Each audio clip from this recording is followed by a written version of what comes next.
Hey everyone, this is Britt from motherhoodalliance.com, and I'm excited to bring you a special 4-episode series with husband and wife team, Doctors Julie and Skip Wyss from Prime Family Chiropractic Centers. Both are doctors of chiropractic who specialize in pregnancy, pediatric, and family care. Interestingly, when they were in chiropractic school, they originally planned to do work with athletes, especially being so close to Green Bay, but life took them in a different direction, and we'll talk a little bit more about that in episode 1.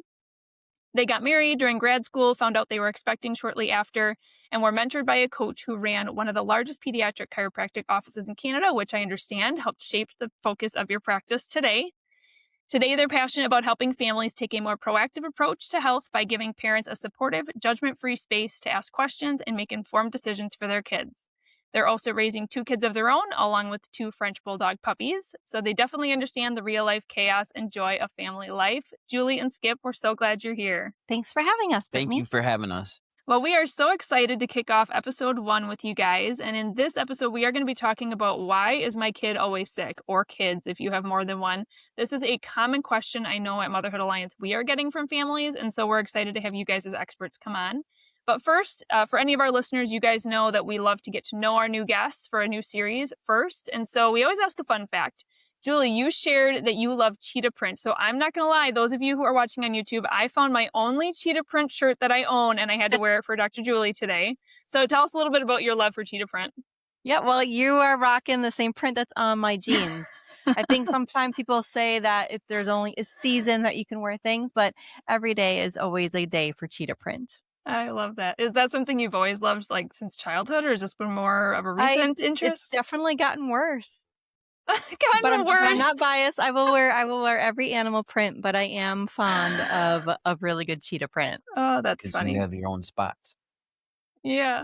And Dr. Skip, I know you've shared that you've been in podcasting for a long time. About how many episodes do you think that you've done, and when did you start? Let's see. We just recorded 362 last week. I've been in podcasting for almost 7 years, chiropractically. We did the first 3.5 years was all me and one of my colleagues talking just straight chiropractic to chiropractors about pediatric care and infant care and kids care. And then I brought Dr. Julie on 2.5 years ago to make our podcast, the Prime Family Podcast, forward facing for our office instead of it being chiropractically facing for the profession. I found that a lot of our patients were listening. So I decided to basically just take a 90-degree turn and go straight with Julie and make it very family focused on how we can help families in general instead of just constantly helping chiropractors. Awesome. So for those listening, how would they find your podcast? What is it called?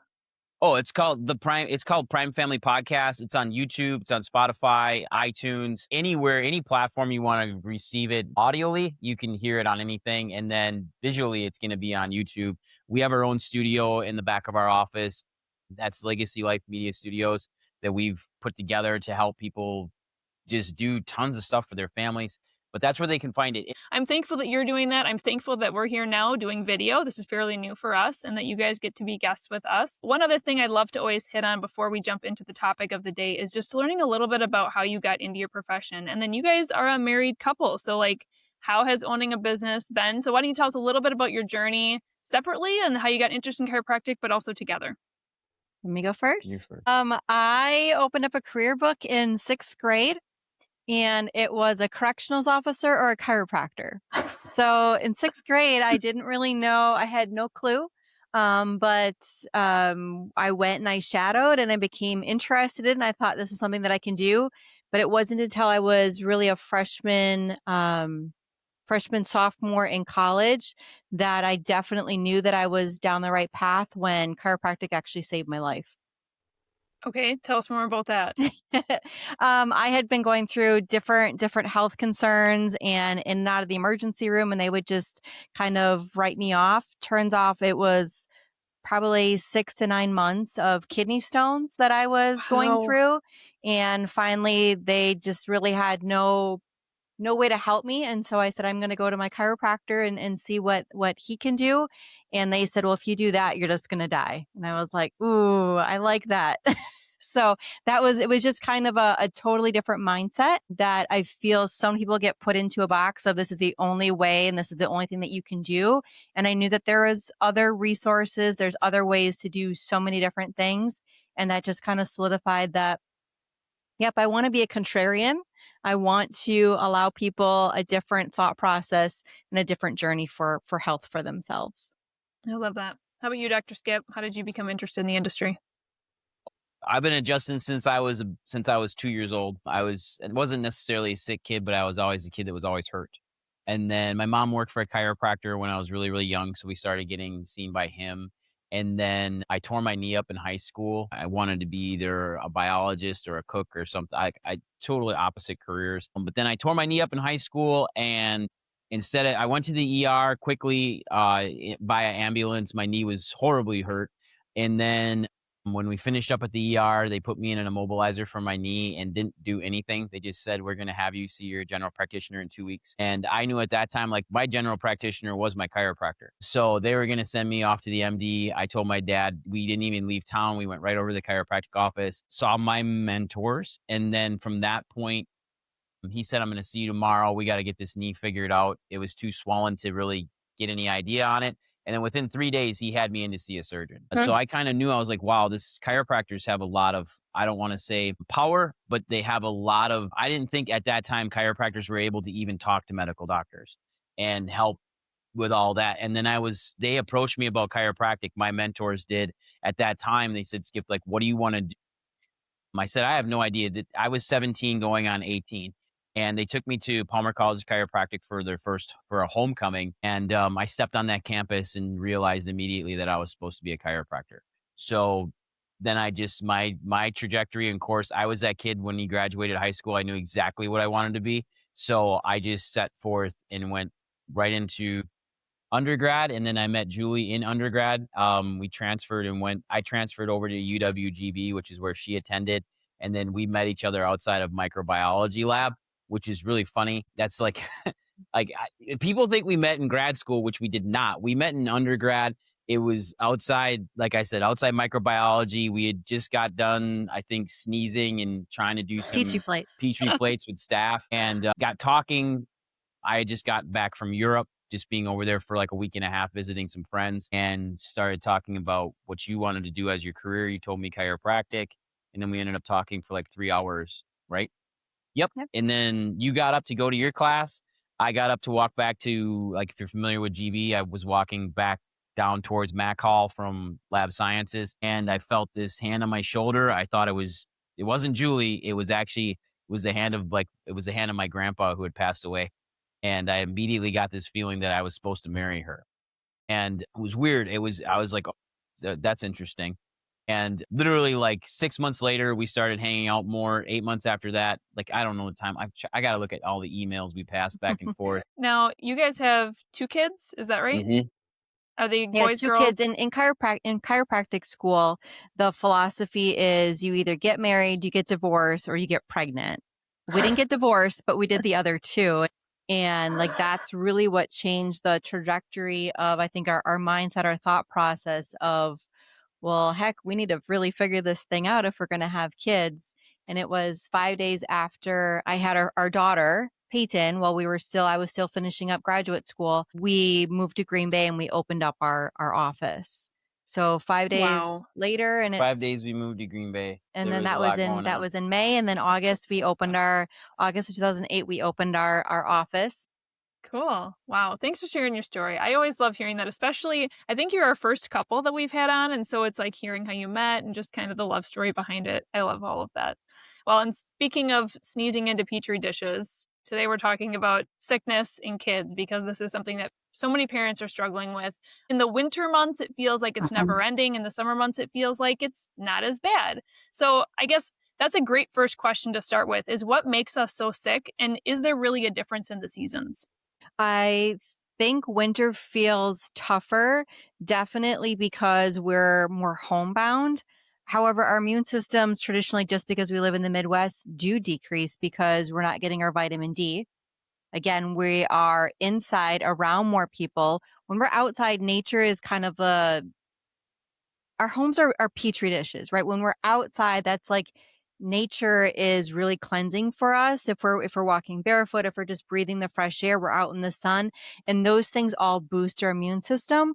When we are sitting at home and maybe not as active, and maybe our food choices aren't as, food market friendly, and having no sun, that's definitely what decreases our immune response. What would you say is kind of normal amount of sickness? 0. 0. So what I mean by that is, well, the first question you have to ask is like define sickness. So like because to everybody being sick is different.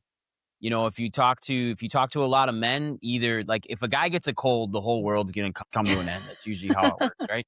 Because we're rarely sick. Most men will commonly get sick once or twice a year. I don't I don't define getting sick as a normalcy as much as it is seeing what your immune system can do. It's really a measure of how resilient you are and how well you can adapt to your environment. That's the key. I would say in children getting sick once a year, like I guess you could say that's a normal immune response to what's going on in their environment. If they are chronically sick, where we're getting sick 2, 3, even 4 times a year, that to me tells me they have a suppressed immune system. And then we have to start looking at, okay, what runs and controls the immune system and why is it being suppressed? Because why can I go out, be in the exact same stores as you are, pass almost the exact same people, we come in contact with the same viruses, you amount a massive immune response, in my body amounts a small immune response. So we both of our bodies are trying to adapt or compensate. But when that happens, it's how do we respond to it? With children, when they're chronically sick, which what I define that as is more than 2 times a year, that tells me right there that their immune system isn't working appropriately. And in an adult, it happens the same way. We've all met adults that are sick too, like they're sick all the time. Like we have it here in our practice. It seems like, and we'll have families come in, they'll say, "Well, man, this like our family cannot shake being sick. Like we've been sick for months." Well, let's start looking at what your care is like, what your body's doing, how is your immune system responding to your nervous system, which is actually what controls it, and then what needs to be done to get it back online. Yeah, there's so much to break down in what you just said because when I was a kid, I feel like being sick like once or twice a year, like getting a cold, Mhm. and specifically, like a stomach bug might be a little bit different, where maybe you ate something that didn't agree with your body. Yeah. Sometimes it's different, sometimes it's not. But even just general colds, they're so much more prevalent now today. And so, what do you feel like has changed? What's the primary things that have changed from when we were kids to today's age? Well, how many kids you see outside playing, right? So outside time, nature is really important.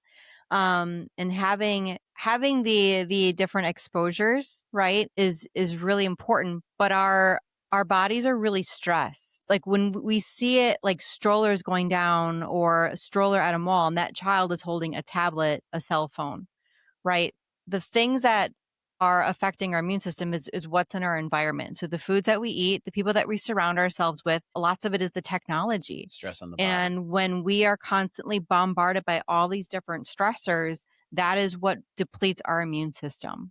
And that is what opens us up to the possibility of getting sick. And when people are constantly sick, and like you said, Brittany, once or twice a year, that is good, right? Because getting sick shouldn't be something that we're scared of. It's something of, okay, if it's happening frequently, then that is the concern.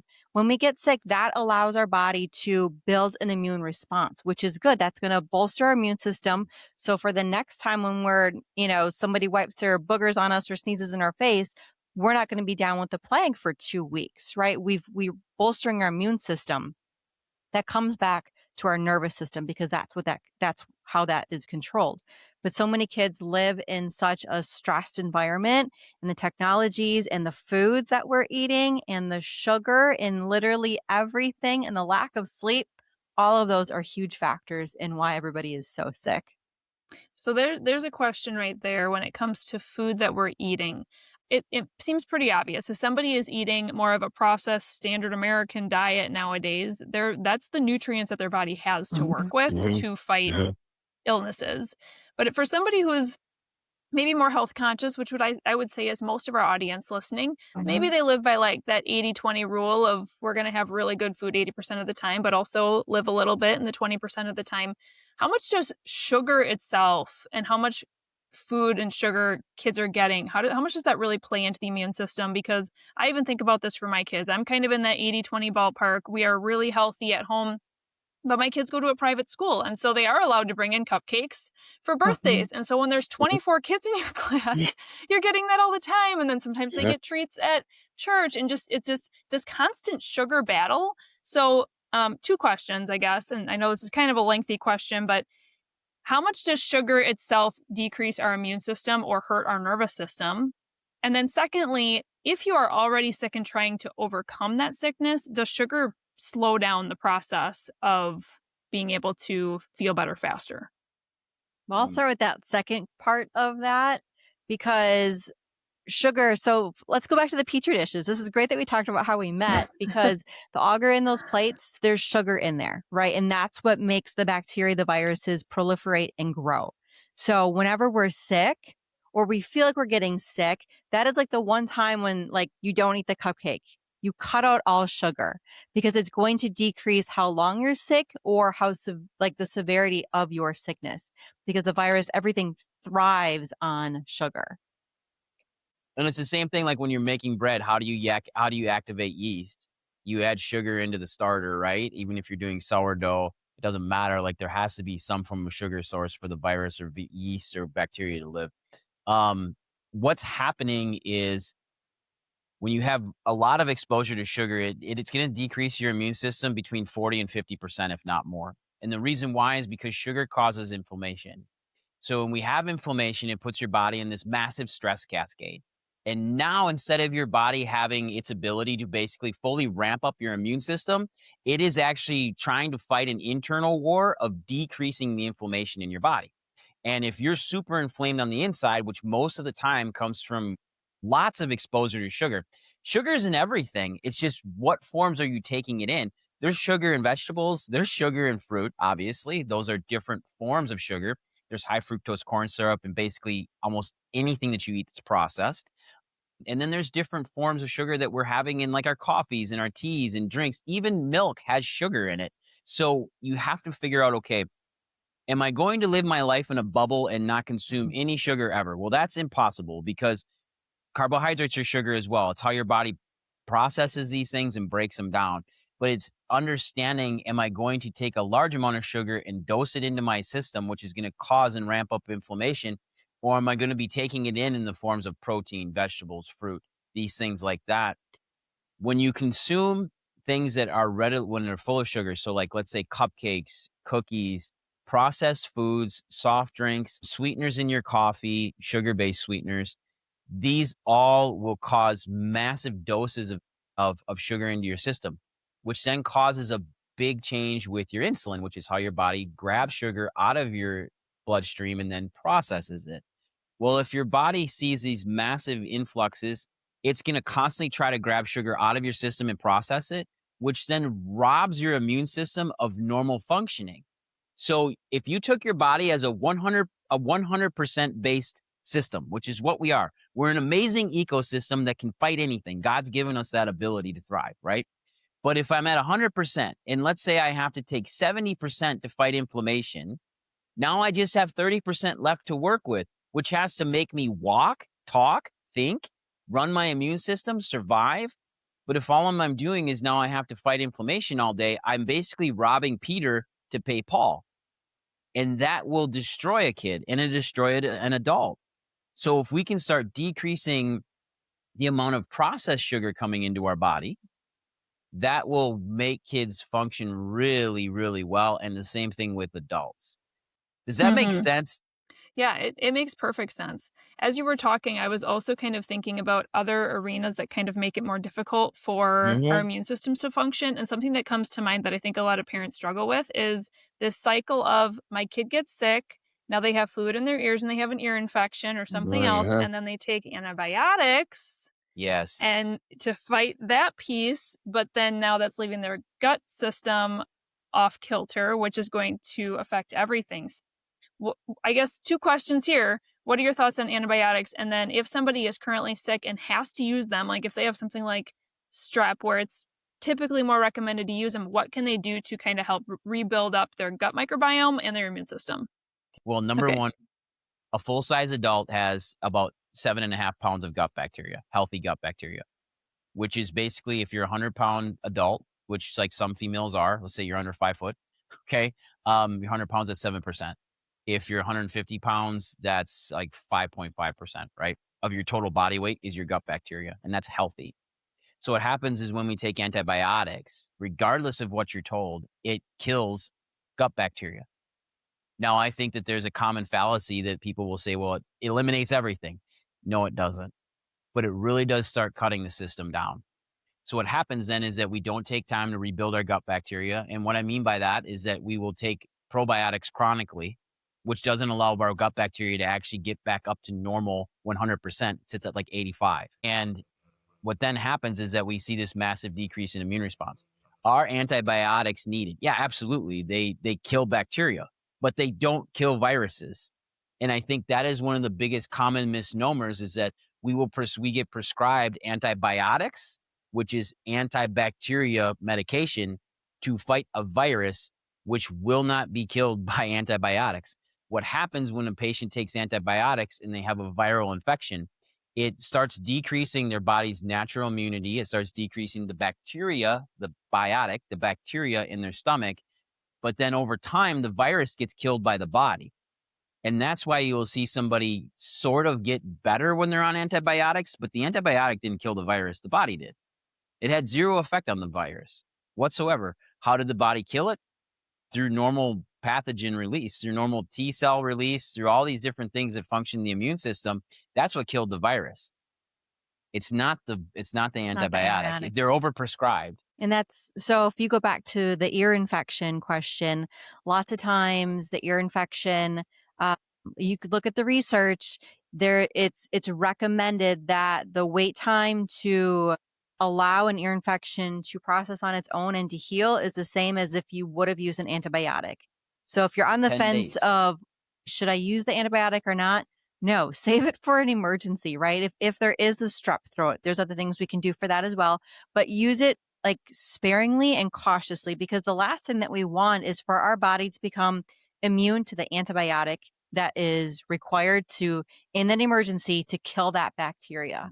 Right? We want to save that for like in that emergent period. And I understand ear infections can feel like an emergency when a So- child is going through that, right?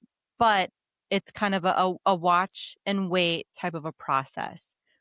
Ear infections, those are, I like the analogy of a dirty bathtub, right? If you ever plug the bathtub, there's hair, who knows what's in it, but the Hair. water isn't draining. More than hair. Okay. That's why that's the things. But the bathtub is backing up and it's not draining. It drains sometimes, right? If you kind of rub it or, maybe you swoosh some extra water down it and it'll slowly drain, or it doesn't drain at all. That's what happens in an ear infection. So it's not draining properly, right? So it's alignment. It could be the earwax, but basically the fluid is in there and it's built up and now it's infected and it's bothering the child. That's what we see so much in our office. And that's why chiropractic is vital for that. It's not as easy as just pulling out the plug of the bathtub. But in our case, it really is. It's just, it's that adjustment to allow the pressure to come off of that ear canal so that it can properly drain. But then the full spine adjustment to make sure that we are now engaging the immune system. So the immune system can now check in and make sure everything is being processed and handled just like it's supposed to. Yeah, okay, so let's stay on that for a minute. You guys are chiropractors and you specialize in pregnancy, postpartum, pediatric. And so you're seeing kids all the time.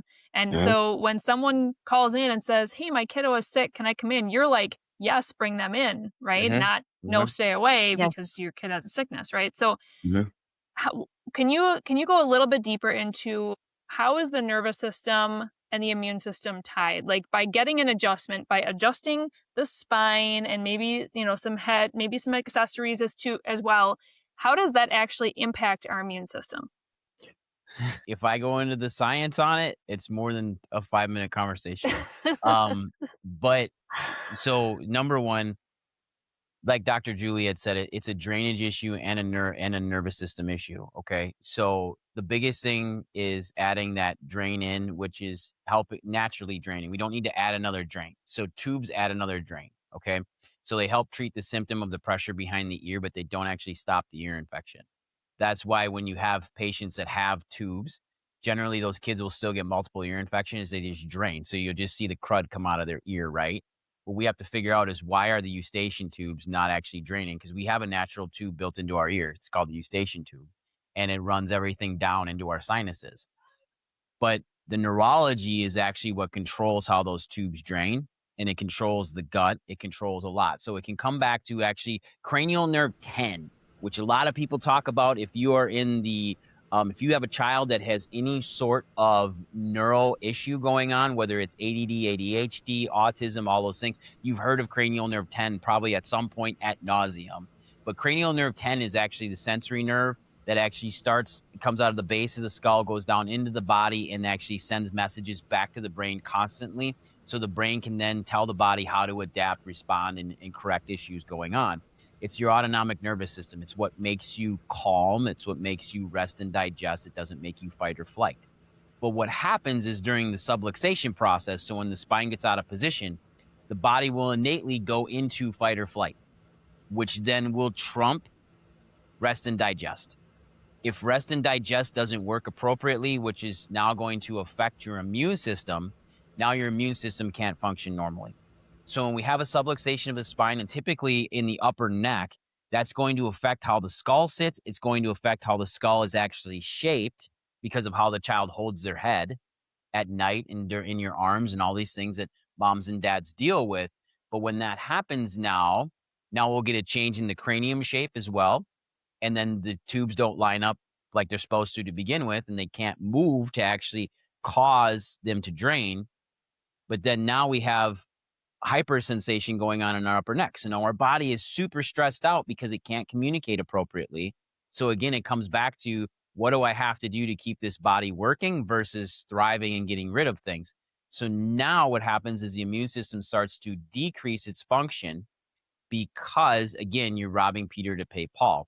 Now there is a direct physiological association that we can go into neurocytes and dendrocytes and all these different things that get released from T cells and actually macrophages that go in and actually kill these viruses. But if we don't have the right communication from the body back to the brain to then tell the brain to say, hey, I need to activate T cells. I need to activate macrophages. I need to activate killer cells, all these things that go in to destroy viruses. But if I can't get the communication back to the brain to then say, send all this stuff out, now I'm limited. So if we adjust, when we get a chance to adjust children and clear up that interference, that decreases the stress, which then allows the body to get full communication back and then start communicating like it should. Typically, what we see then is like when we're taking care of kids and if they have ear infections, they like 5 out of every 10 when they start care in our office, they'll get an ear infection within 10 days of being seen in our office. The reason why is because the body's going through this massive checks and balances once it gets normal communication back, where it's like, okay, I've got to check off all these boxes to make sure everything's okay. And like, oh, look, I opened the door to the bathroom and there's a virus sitting there. You know, I opened the door to this part of the body, there's a virus sitting there. So now I'm going to ramp up a fever. I might ramp up an immune response. I may shut off all my orifices, which means cover them in mucus, which nobody likes. Like they don't like their butt draining or their nose draining. Nobody likes that. But that's how your body's keeping things from coming in so it can fight everything internally. But then what we see is as we continue care with children in that realm, ear infections go completely away. And it's not because we're treating the ear infection. It's because we're actually getting the body back to communicating like it's supposed to. I love it when you get sciencey. I mean, this is like up my alley. Thank you for that explanation. I think that's super helpful. So I think we're going to finish up this episode by kind of asking the big question that a lot of parents are wondering.